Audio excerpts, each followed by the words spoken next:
What's going on, my broskiis? My name is Toadskii, back again, here to bring you guys yet another One Piece Treasure Cruise video. Just want to quickly apologize that there have been no uploads over the past few days due to the fact that, unfortunately, caught the COVID-19, so I haven't been feeling the best, but hopefully you guys understand and we'll bring you more content over the coming days. But obviously, new treasure map has started and we've been going pretty hard so far. You can see in this clip that I am recording, this is nav level 15, this is very early in the treasure map.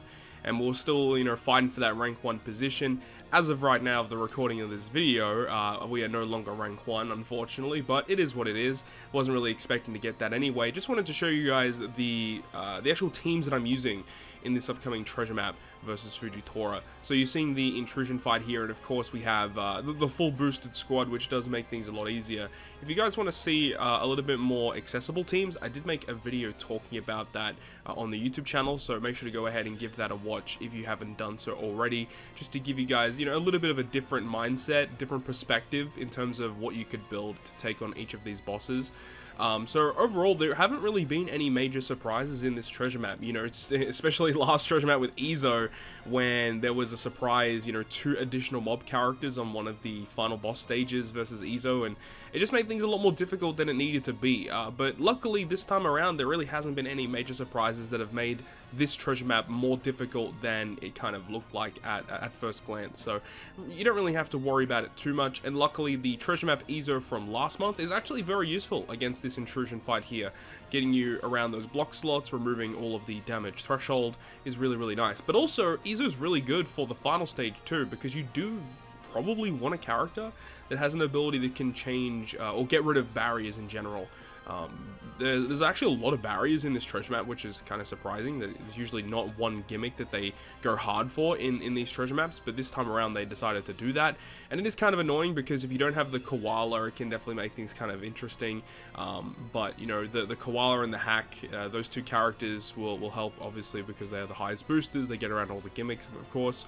And then of course we have the Ace and the new Luffy. I'm not using the Luffy on this squad, unfortunately, but it's fine. We're using the Ace, and Ace is kind of nice because he does trigger a chain boost, which, if you have read Sabo's captain ability, whenever you activate a chain boosting effect, it will automatically launch Sabo's special when you move into the next turn. So it's a really interesting mechanic that you can build around, where you can just anticipate when you're going to be launching the Sabo special, so you can use another Sabo special early. It's a really interesting way to use the character. But anyways, Fujitora is dealt with, and the first of these treasure map bosses that we're going to come up against is going to be Barto and Cavendish. There's a lot of different ways that people are trying to get around this boss as fast as possible. It's a very interesting boss, as you guys are going to see, and as of the recording of this video, I have slightly altered the team because of the way that the boss actually works. I was anticipating on using a barrier penetration character to deal with the boss and not even have to worry about doing as much damage as possible, or not even having to remove the barrier. But due to the nature of end of turn damage, if you don't remove the barrier completely, or pierce the barrier completely so it no longer has its condition fulfilled, the end of turn damage will just hit the barrier and it's not going to go through it, unless if you have like V1 Law special in order to make those types of effects pierce the barrier. So we have to use a special to remove that barrier, and the way that we're doing it is we have the support of Whitey Bay, which attaches to Whitebeard, and then when we use Whitebeard's special, it not only will give us an orb boosting effect, it'll also allow us to use that support to remove barrier. It also gives us a chain boosting effect, which is really nice. We also have the Law and Kid free-to-play character from around the New Year's celebration time, as that gives us a chain boundary effect. So we actually get a lot of damage just from doing like a 1-tap against the boss, which is really nice. But we do also have the Mr. 3 support attached to Yamato, so we can use the Yamato special if we need to give us a full board of slots, the attack boost, and then use Whitebeard special to give us the orb boost. And this is actually going to do a lot of damage and will not need to change throughout the entire duration of this treasure map, but there are different ways that you can go about it. Moving on to the next boss though, it's going to be versus Bellamy, and Bellamy is a pretty interesting one too, because it's kind of just built around using Final Tap Luffy as your main unit to get around the gimmicks. And this is kind of a theme that we've seen with a couple of these bosses in this treasure map, is like if you have this one unit, it just deals with literally everything in this boss fight, and Luffy just does everything here. There have been some other interesting teams that I have seen flying around in terms of using Wiper as the captain and making sure that his special automatically triggers when you reach the final boss stage, because if you have a special that triggers, that activates from a captain ability effect, that actually doesn't trigger enemy interrupts, which is kind of interesting. And because you're not allowed to activate any special that manipulates your slots, you know, the special of Wiper is actually very good. So you can use Wiper as long as it's the auto-activatable special, not the base special, because that will activate the interrupt. But Luffy changing all the slots into recovery, and then the special ability giving us an attack boost. We can use the other Luffy for an orb boost as well. And then as long as we hit 2 perfects, we will heal very much enough HP to tank the hit without any issues at all. And then we move on from there. And moving on to the third boss is going to be versus Jesus Burgess. And once again, if you have Cat Viper and Dogstorm 6+, you are going to find this very, very easy. Their switch ability deals with all of the paralysis and gets rid of their slot bind, gets rid of their despair.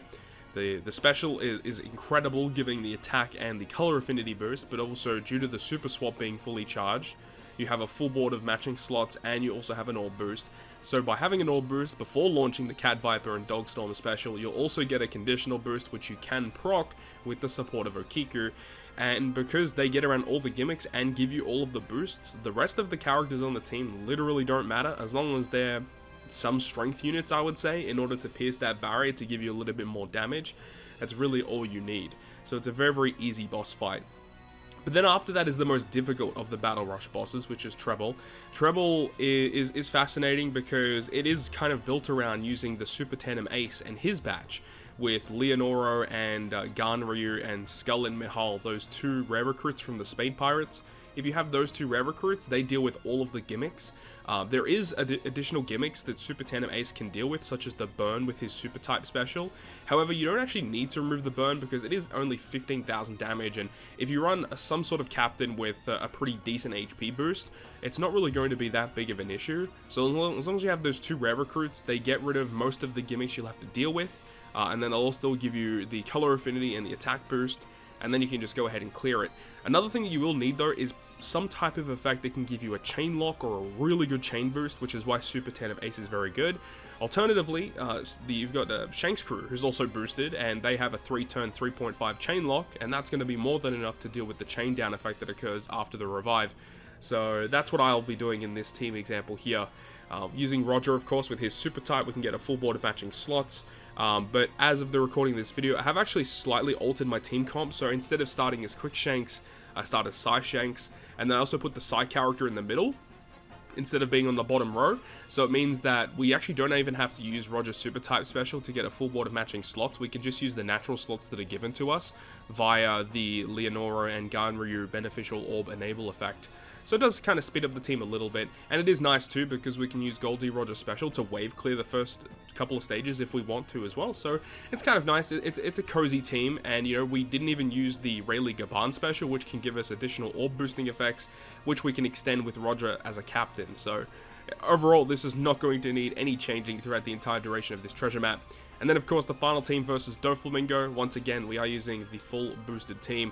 Doflamingo, I think, is definitely the most difficult of all of the bosses here due to what occurs on the final stage, where the left-hand side of your team is binded, which means that if you are opting to use a friend captain Sabo, you cannot rely on his auto activatable special that will occur. So even if you use a chain boosting effect on stage 2, you expect that special to auto activate on stage 3. It does not occur due to Sabo being binded. So you have to be very careful on that. It means you do have to make sure you have enough damage on stage 2 in order to kill the mini-boss Doflamingo, and then you can save the friend captain Sabo special for stage 3 to get the chain boundary, and then also have his superclass special if you're able to activate it by having a Luffy, an Ace, You can use Nico Robin from the New Year Sugo Fest as well in order to activate that super class to give you a major color affinity boost. So as long as you have the Sabo and ways to activate that, that is going to be very nice. Also, the free-to-play Yamato is going to be very nice for the final boss stage 2 in order to get around the additional bind that will occur. And also the X-Drake is the only other free-to-play option that you can use in order to get around the damage nullification, which is kind of disheartening. It is annoying that there's only one other unit you can use in order to get around it. So that is kind of annoying, but either way, that is going to wrap it up for me. Good luck on your treasure map grind. Thank you so much for watching. If you guys enjoyed it, make sure to go ahead and leave a like. And if you want to stay up to date with all the content that I post on my channel, including more One Piece Treasure Cruise content, make sure to hit the subscribe button down below. And that, guys, I'll see you guys within the next video.